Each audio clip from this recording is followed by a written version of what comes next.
안녕하세요. 교통사고 정보가 가득한 보상스토리 김실장입니다. 오늘은 교통사고로 디스크 진단을 받았는데 어느 정도 치료를 받았음에도 불구하고 너무 심하게 디스크가 손상이 된 거죠.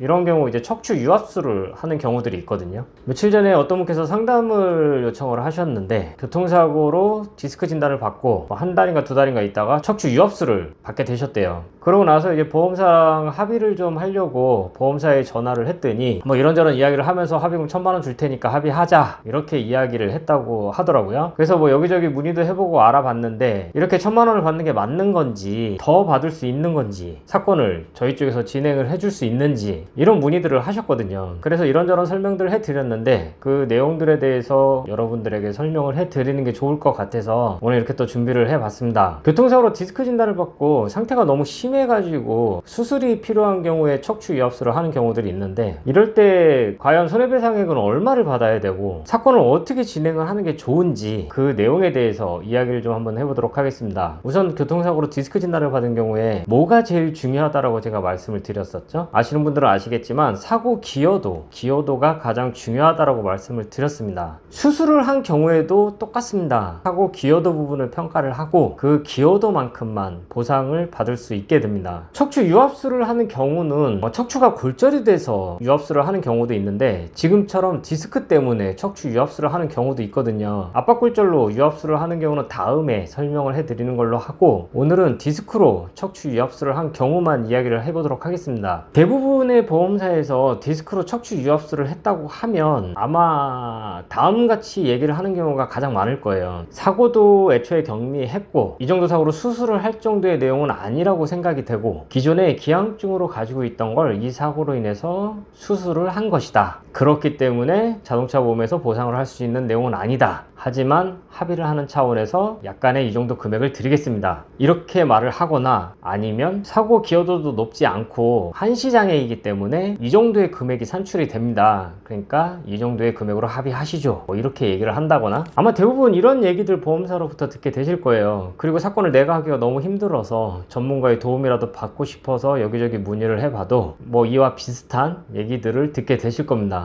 실제 저희 사무실에서 진행을 하고 있는 그리고 진행을 했었던 디스크로 척추 유압수를 받으신 분들의 사건 내용을 보더라도 대부분 보험사와 합의를 할 때 위와 유사한 답변들을 했었었고 그래서 합의가 안 되고 대부분 다 소송으로 진행을 하게 되셨습니다. 그러면 어떤 이유 때문에 저희 사무실에서는 소송을 하게 됐을까요? 교통사고 디스크로 유압수를 하게 된 경우에는 장애율 24%에서 기형증 비율만큼 감액을 한 게 장애율이 되겠죠. 그리고 가장 중요한 거 기본적으로 저희는 한시장애가 아닌 영구장애로 예상을 하고 사건을 진행을 하게 됩니다. 제가 누누이 말씀을 드렸죠. 영구장애가 예상된 경우에는 어떻게 해야 된다? 소송을 해야 된다. 소송을 하는 게 합의금을 가장 많이 받는다. 그러면 한시장애와 영구장애 차이가 얼마나 크길래 너네는 소송을 하라고 이야기를 하는 거냐? 이렇게 물어보시는 분들이 계실 수도 있습니다. 그래서 간단하게 예를 들어서 제가 늘 예로 들고 있는 김보상 씨 1984년 1월 1일생이시죠. 이분이 2024년 1월 1일 교통사고로 디스크 진단을 받고 척추 유압수를 받았습니다. 이분 올해 40세고 저도 500만 원 다 알고 계시죠? 사고 기여도 아까 중요하다고 말씀드렸는데 50%라고 가정을 한번 해볼게요. 위자료라든가 휴업손해, 경영증 공제 이런 것까지 계산을 해버리면 계산이 너무 복잡해지니까 그냥 간단하게 이 사람이 한시 5년일 때 받을 수 있는 상실수익 그리고 영구장애일 때 받을 수 있는 상실수익 딱 이 두 가지만 계산을 해보도록 하겠습니다. 우선 한시 5년일 때 김보상 씨가 받을 수 있는 상실수익은 3,200만 원 정도 됩니다. 이것도 꽤 많네요. 그죠? 그 다음에 영구장애일 때 김보상 씨가 받을 수 있는 상실 수익은 얼마나 될까요? 무려 1억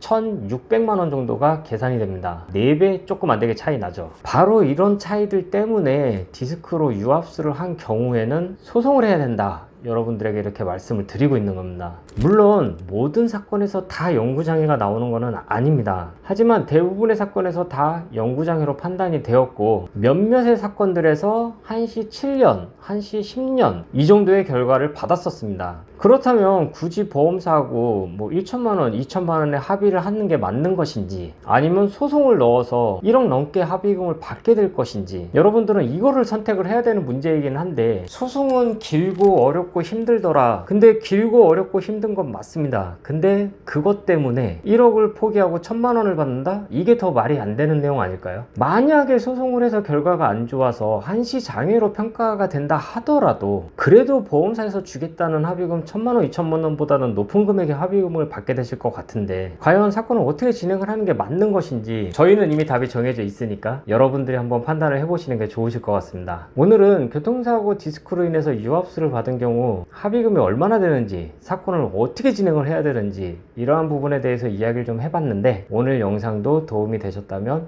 구독, 좋아요, 알람 설정 부탁드리겠습니다. 오늘 영상 여기서 마치도록 하겠습니다. 감사합니다.